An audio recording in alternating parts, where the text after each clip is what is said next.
Why don't we go to my parents' house for New Year's? My husband's words were the catalyst for everything. It marked the beginning of the end. My name is Susan, a 35-year-old housewife. Ben and I had identical jobs and eventually tied the knot. After our beloved daughter Emily was born, I left the company. It wasn't until Emily turned 6 that I visited my husband's parents for the first time. "Hey, isn't dinner ready yet?" My mother-in-law's voice echoed through the house.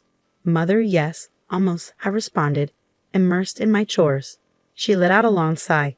"You're a complete slacker. How can you put up with a wife like this, Ben?" "Yeah, other people's wives are more efficient with everything, but absolutely not her," Ben chimed in, without moving from his spot in front of the TV. Before I could retort, my mother-in-law interjected. Right before I opened my mouth to say it to my husband, I heard my mother-in-law's words. "After breakfast, clean up the yard, then clean up the closet, and then the storage outside." It was supposed to be New Year's Day, the most relaxing day of the year, but why was I busily working like this? My husband doing nothing irritated me beyond measure. By the time I finished all the tasks, I was drained. Collapsing onto the couch, exhausted, I barely had a moment's respite. "Who said you can take a break? Make lunch already," my mother-in-law commanded, her tone unwavering. "I've been working all day," I protested, "and I just needed a break." A wife should be working like a servant. You want to eat for free without having to work? Work. My husband's response was no different, steeped in sarcasm. "Hey, can you help me a little?" "No way," he retorted. At home, my husband did nothing, and at my in-laws, he did even less, drinking all day. He hadn't moved since morning.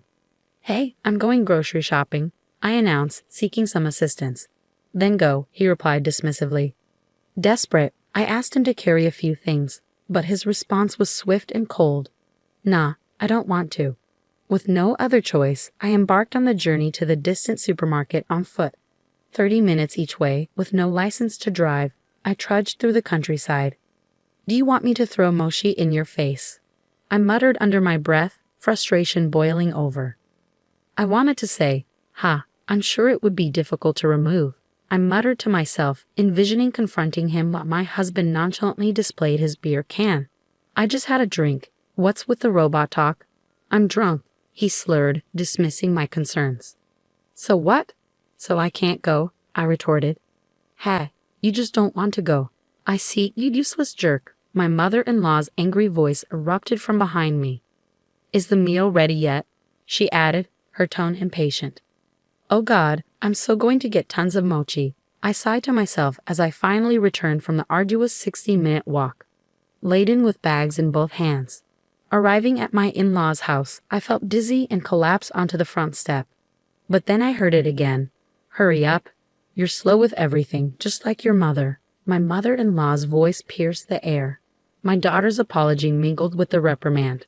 In that moment, I transformed into a robot, drained of energy yet suddenly revitalized.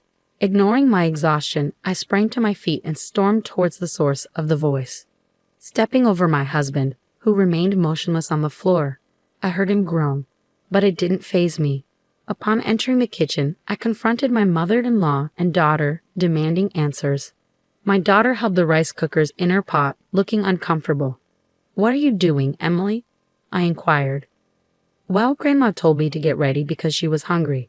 First, she told me to cook rice," my daughter explained, her voice tinged with uncertainty. "I washed the rice and she can't even cook rice. Such a useless granddaughter." "What are you teaching her? She's just like you." "I wonder if she really is my son's daughter." My mother-in-law's words stung like a slap. My anger surged beyond control at the mention of my daughter. She's only 6 years old. "I can't believe you're asking her to do that. Of course she knows how to do it, but can't you just do it yourself? How dare you do that to your own grandchild?" I snapped back. But my mother-in-law's face turned bright red, her voice shaking. "What are you saying? You want to put this old woman to work? What a horrible woman. A wife is a servant, and she's supposed to shut up and work. And the daughter of a servant is also a servant." A servant? The word echoed in my mind as she continued her tirade. "Who do you owe your living to? You live off my son's hard work. You are supposed to respect my son and me. Stop complaining and get to work, servant." With that, she stormed out of the kitchen, leaving me speechless and seething with rage. I was speechless, dumbfounded by her audacity. Then I overheard her and my husband talking. "Your wife is useless. She's no better than a servant," my husband muttered callously. "Well, when my daughter grows up, she'll be of some use to you. Just have a little more patience. You're having a hard time too at home, right? You can come back if you want. Divorce, that's fine, but I need a servant." My heart sank as I processed his words. "Hey, why don't we live together? I'm sick of my current job too," he suggested, casually considering the idea of letting me do all the work while he relaxed in the countryside. What did my husband just say? I was horrified by his callousness. "Oh, that's a good idea," my mother-in-law chimed in, and I felt like I was losing my mind. As I clenched my fists, warm hands covered them, drawing my attention. "Mom, it was my daughter." I slowly looked at her, seeing the worry etched on her face. I crouched down, meeting her eyes, and spoke to her gently. "Hey, Emily, what do you think of Daddy?" Emily hesitated, unable to give an immediate answer. Of course she couldn't. My husband seemed indifferent to her as she grew up. When he returned from work, he barely acknowledged her presence. Instead, he sank into the couch, engrossed in the TV or his phone. On weekends, he disappeared for hours, returning late and often hungover. His drinking had become a regular part of our lives. The aftermath of his binges left him with a hangover, and our family with a strained atmosphere. Family outings were rare, and I struggled to recall the last time we had one. This trip to my in-laws was the first family outing we'd had in years. I doubted my husband even knew which class Emily was in at kindergarten, let alone her likes and dislikes.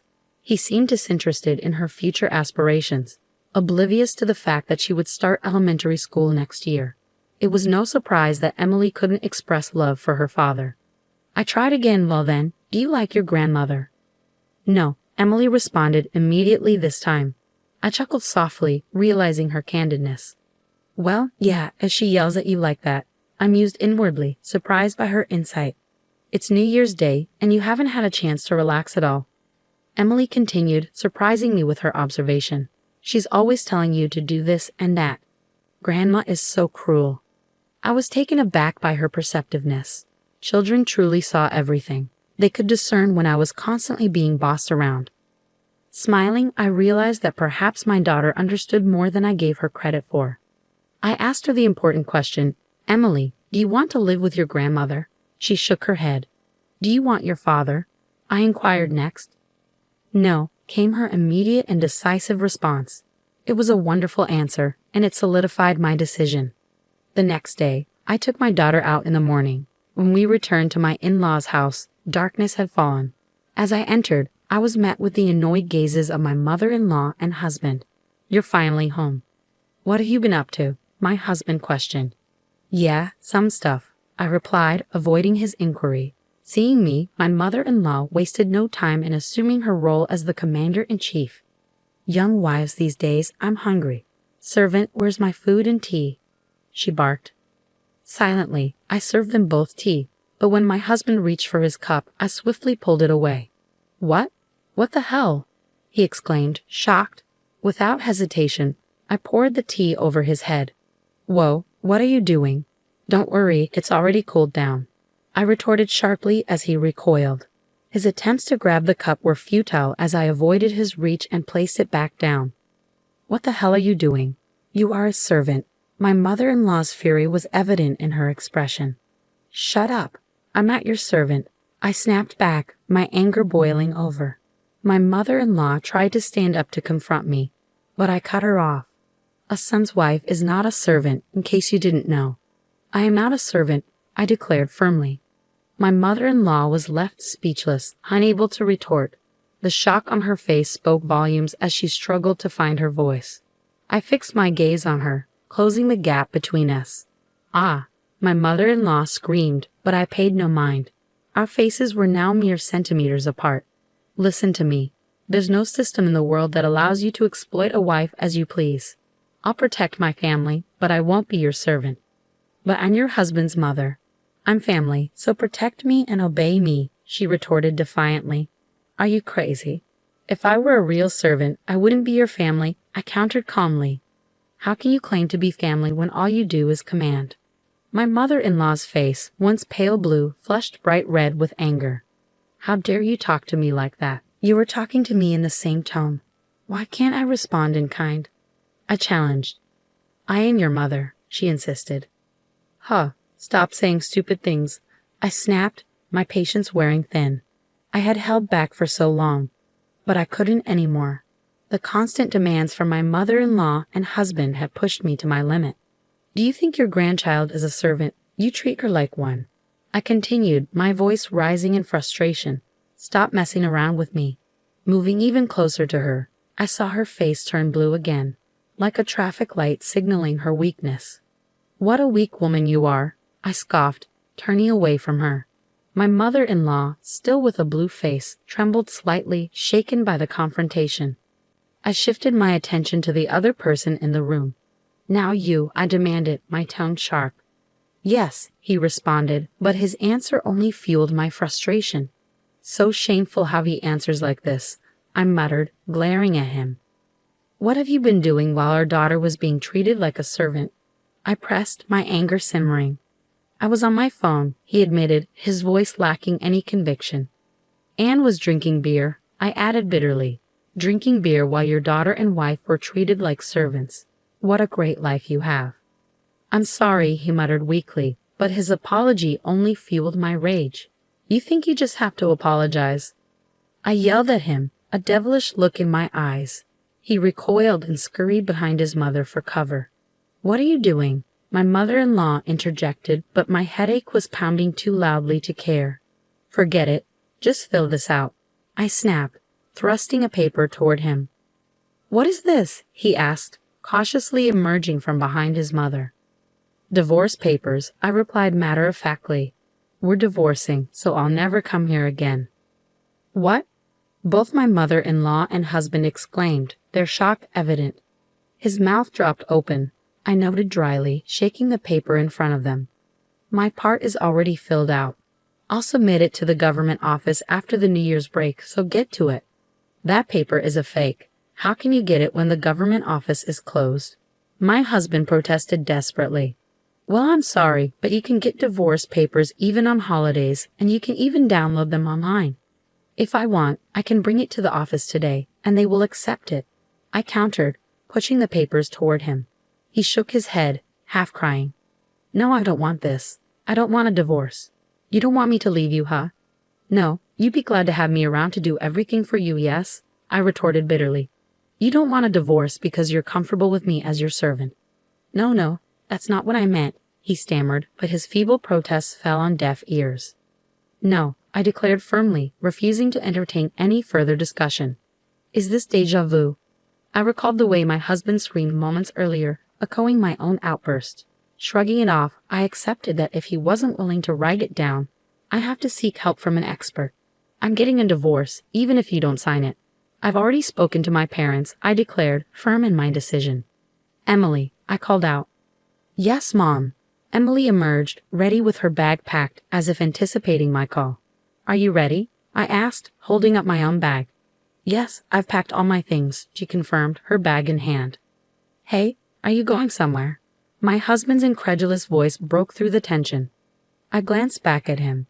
Good question. We're going back to my parents' house now. Huh? You've got to be kidding me, he protested. No, I'm not, I stated firmly. Treating us like servants is no joke. We can discuss this through our lawyer. Goodbye. With that, I took my luggage and headed for the front door with Emily. My husband quickly followed, pleading, Wait a minute. You can't live without me. Hearing his words, I halted and turned around slowly. Did you forget? I asked, my tone cutting. I used to have a better career than you, and I used to make more money than you. I quit my job when I got pregnant, but even then, I was making more money than you are now. My words hit him like a brick, his face paling at the realization. He had conveniently forgotten about our past. I know I have a blank slate, but I will start working little by little. My parents are willing to help me.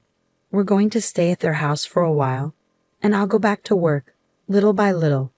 Even if I don't make as much money as I used to, I'll manage. No, I'll make it work. My determination brought my husband to the brink of tears. his resolve crumbling in the face of my resolve. "I'm sorry, I can change. Please don't divorce me," my husband pleaded, desperation evident in his voice. "You had so many chances to change your mind, but you were the one who threw them away. It's too late for regrets," I replied firmly, my hand resting on the front door.